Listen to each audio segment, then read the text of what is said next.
बात आपको ज़रूर बताना चाहूँगी कि जब 5 to 6 मंथ ऑफ प्रेगनेंसी हो जाते हैं तो आपके जो बेबीज़ होते हैं उनकी ऑडिटरी जो होती है सेंसेस वो बिल्कुल बन चुकी होती है, मतलब वो सुन सकते हैं आफ्टर 6 मंथ ऑफ प्रेगनेंसी। तो अब ये आपके बच्चे पे बहुत इम्पैक्ट पड़ता है कि जब आप ड्यूरिंग प्रेगनेंसी 6 मंथ्स के बाद जो आप बोल रहे हो, जिस तरह का आप एक्ट कर रहे हो, तो ये बहुत इम्पैक्ट देता है क्योंकि आपका बच्चा वो सब बातें सुन रहा होता है और बड़े होके भी उसका इम्पैक्ट उसकी लाइफ में आएगा कहीं ना कहीं। अस्सलाम वालेकुम, मेरा नाम डॉक्टर सुनैना मुगल है। मैं ज़ेबुन्निसा ट्रस्ट हॉस्पिटल सागरपुर में काम करती हूँ। आज जिस टॉपिक के बारे में हम बात करेंगे वो ये है कि कुछ फीमेल्स पूछती हैं कि डॉक्टर साहब हमें ऐसी कोई दवाई बताएं या कोई ऐसा फूड बताएं कि जिससे हमारे बेबी की ब्रेन डेवलपमेंट बहुत अच्छी हो और वो बहुत ज़्यादा लाइक हो बाद में जब वो पैदा हो। तो इसमें कुछ फ्रूट्स ही हैं और कुछ प्रिकॉशंस होती हैं जो आपने ड्यूरिंग प्रेगनेंसी फेस करनी होती हैं ताकि आपके बेबी की ब्रेन डेवलपमेंट अच्छी हो और उसका बाद में IQ लेवल अच्छा हो। सबसे पहले मैं आपको बताऊंगी कि जो आपके फर्स्ट 3 to 4 मंथ्स होते हैं ऑफ प्रेगनेंसी जो आपके होते हैं वो बहुत इंपॉर्टेंट होते हैं क्योंकि हमल के 3 मंथ्स होते हैं, इनमें आपकी न्यूरोजेनेसिस होती है। न्यूरोजेनेसिस क्या होता है कि न्यूरॉन्स की फॉर्मेशन होती है इसके अंदर। अब जो न्यूरोजेनेसिस है ना, ये हमारे DNA मल्टीप्लिकेशन पे डिपेंड करती है और DNA मल्टीप्लिकेशन आपकी तभी बेहतर होगी अगर आप फॉलिक एसिड इंटेक अपना अच्छा करेंगे। अब फॉलिक एसिड इंटेक अगर आपका अच्छा नहीं है, जैसे अमूमन फीमेल्स को हम फॉलिक एसिड लिख के देते हैं लेकिन वो कहती हैं हमने नहीं खानी या हमसे खाई नहीं जाती है, तो उनके बच्चों के अंदर न्यूरल ट्यूब डिफेक्ट्स हो सकते हैं, जैसे कमर में फोड़ा बनना या न्यूरल ट्यूब ठीक तरीके से डेवलप नहीं हुई या मेंटल जो ग्रोथ है वो नॉर्मल हुई है या बच्चा उतना ज़्यादा ज़हीन नहीं है। ये एक्चुअली होता है कि फॉलिक एसिड आपने एडिक्वेट अमाउंट में अपनी प्रेगनेंसी के खास तौर पर फर्स्ट 3 मंथ्स में नहीं लिया। अब आफ्टर 3 मंथ्स ऑफ प्रेगनेंसी बच्चे के अंदर साइनेप्टोजेनेसिस होती है और माइलिनेशन होती है। उन्हीं न्यूरॉन्स की जो न्यूरोजेनेसिस तो ऑलमोस्ट तकरीबन कंप्लीट हो चुकी होती है, मतलब थोड़ी सी रह गई होती है। अब उसमें साइनेप्टोजेनेसिस होनी होती है कि जो न्यूरॉन्स बने हैं उनका बॉडी से कनेक्शन जनरेट होता है और जो न्यूरॉन्स बने हैं उनके ऊपर एक प्रोटेक्टिव लेयर आती है जिसको माइलिनेशन कहते हैं। अगर ये अच्छी हो रही है तो आपके बेबी जब पैदा होता है उसके बाद जो उसके डेवलपमेंटल माइलस्टोन्स होते हैं वो अच्छे होते हैं, वो अच्छी तरीके से आपको रिएक्ट करके देगा, उसका रिएक्शन जो टाइम होता है वो अच्छा होता है। तो अब ये नहीं है कि आपने फर्स्ट 3 मंथ्स में फॉलिक एसिड इंटेक ले लिया और उसके बाद आपने छोड़ दिया वो क्योंकि अब तो न्यूरोजेनेसिस होगी, ऐसा नहीं है। सिनेप्टोजेनेसिस के लिए या माइलिनेशन के लिए या न्यूरोजेनेसिस के लिए इंपॉर्टेंट ये है कि आप full 9 month folic acid intake अच्छा रखें, अपने विटामिन D का इंटेक अच्छा रखें। इसमें आपके पास कॉपर है, जिंक है, सेलेनियम है, इस तरह के कैल्शियम है, डिफरेंट वाइटामिन और मिनरल्स हैं जो कि आपकी बेबी की ब्रेन डेवलपमेंट के लिए भी और वैसे भी ग्रोथ डेवलपमेंट के लिए बहुत अच्छे हैं। इसमें आप डिफरेंट काइंड ऑफ योगास कर सकती हैं, डिफरेंट काइंड ऑफ एक्सरसाइजेज जो प्रेगनेंसी के लिए होती हैं वो कर सकती हैं। और सबसे इम्पॉर्टेंट बात होती है कि आपने अपने स्ट्रेस लेवल को ज़्यादा नहीं करना, स्ट्रेस कम लेना है। इसमें एक मैं और बात आपको ज़रूर बताना चाहूँगी कि जब 5 to 6 मंथ ऑफ प्रेगनेंसी हो जाते हैं तो आपके जो बेबीज़ होते हैं उनकी ऑडिटरी जो होती है सेंसेस वो बिल्कुल बन चुकी होती है, मतलब वो सुन सकते हैं आफ्टर 6 मंथ ऑफ प्रेगनेंसी।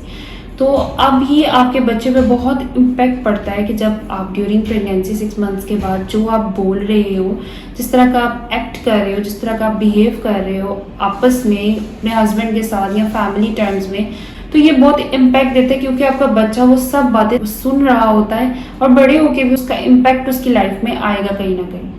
तो इसलिए आपने कोशिश करनी है कि एक अच्छा कम्युनिकेशन बनाए ड्यूरिंग प्रेगनेंसी अपनी बेबी के साथ, कि अच्छा टाइम बंदा स्पेंड करे या कोई अच्छी इन्फॉर्मेटिव चीज़ें जो उनसे वो बोले। जैसे कि हम अमूमन कहते हैं कि आप कुरान पाक की तलावत शुरू कर दें ताकि बेबी कुरान सुन सके, और इस तरह की डिफरेंट चीज़ें आप उसके साथ कम्युनिकेट कर सकते हैं एक अच्छा बॉन्ड बनाने के लिए।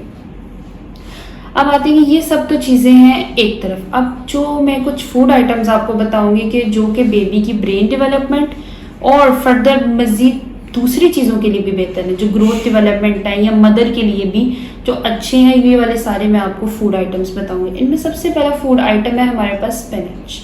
स्पिनच जैसे कि आपको पता है फॉलिक एसिड सब ग्रीन सब्जियों के अंदर होता है, स्पिनच भी एक हाई अमाउंट ऑफ इसके अंदर फॉलेट होता है, विटामिन A होता है, विटामिन C होता है, इस तरह के डिफरेंट मिनरल्स इसके अंदर विटामिन होते हैं जो कि आपके बेबी की डेवलपमेंट के लिए अच्छा होता है। अब जो स्पिनच है इसके अंदर हाई आयरन कंटेंट की वजह से ये बहुत अच्छा होता है। किस वजह से कि एक तो जो फीमेल्स के अंदर प्रेगनेंसी में एनीमिया होता है, ये उसके लिए बहुत अच्छा होता है। और सेकंड ये है कि जो आपकी बेबी की रेड ब्लड सेल की डेवलपमेंट है ये उसको इनकरेज करता है।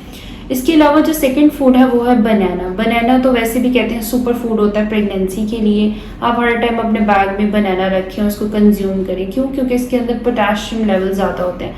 इसके पोटेशियम लेवल ज़्यादा होने की वजह से ये जो बॉडी में आपको फैटीग फील हो रही होती है प्रेगनेंसी के टाइम पे, आप हर टाइम कहते हैं हम थके थके फील करते हैं, ये एक्चुअली आपकी बॉडी की फैटीग को बहुत ज़्यादा कम करता है। तो ये बनाना में ज़्यादा होता है। इसके बाद जो हमारे पास थर्ड फूड आता है वो है हमारे पास कैरेट्स। आप सबको पता है कि जो गाजरें हैं इसके अंदर ये हाई विटामिन ए रिच होता है, जो कि बेबी की ग्रोथ डेवलपमेंट के लिए बहुत ज़्यादा अच्छा होता है। इसके बाद हमारे पास आ जाते हैं nuts, dry fruits. Limited amount में आप नट्स यूज़ कर सकते हैं। इसके अंदर आपके पास बहुत ज़्यादा मिनरल वाइटामिन होते हैं, जैसे कॉपर होता है, मैग्नीशियम होता है, जिंक होता है, सेलेनियम होता है, और सबसे ज़्यादा इसके अंदर ओमेगा 3 फैटी एसिड होते हैं, जो कि आपके बच्चे की ग्रोथ डेवलपमेंट और ब्रेन डेवलपमेंट के लिए बहुत अच्छे होते हैं। इसके बाद जो आता है वो है सी सॉल्ट। सी सॉल्ट जो सा होता है बेबी की डेवलपमेंट के लिए बहुत अच्छा होता है। क्यों? क्योंकि इसके अंदर आयोडीन होता है, और आयोडीन बेबी की डेवलपमेंट के लिए बहुत अच्छा होता है। इसके बाद आता है एवोकेडो। एवोकेडो के अंदर फॉलेट ज़्यादा होता है, विटामिन सी रिच होता है, और एवोकेडो आपको कंज्यूम करना चाहिए प्रेगनेंसी के अंदर। क्यों? क्योंकि ये जो न्यूरल ट्यूब डेवलपमेंट होती है ये इसके लिए बहुत अच्छा होता है कि आपके अंदर जो बच्चों के अंदर जो न्यूरल ट्यूब डिफेक्ट्स आते हैं ना, ये उनको प्रिवेंट करता है। इसके बाद आपके पास आ जाती है ब्रोकली।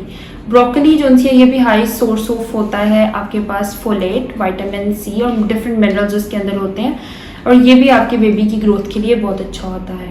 इसके अलावा आपके पास आ जाते हैं ऑरेंजेस। ऑरेंजेस आपको पता है इसके अंदर 90% वाटर होता है, बाकी इसके अंदर कैल्शियम विटामिन सी होता है बहुत ज़्यादा।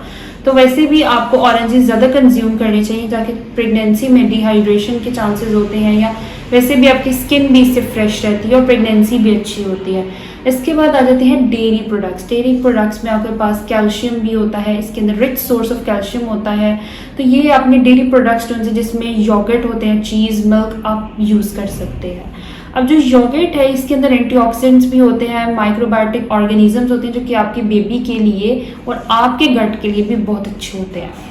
इसके अलावा आपके पास आ जाते हैं कि चिकन और लीन मीट किसी भी टाइप का हो सकता है, जो हाई सोर्स ऑफ प्रोटीन होता है, ये भी आपके बेबी की डेवलपमेंट के लिए बहुत अच्छा होता है।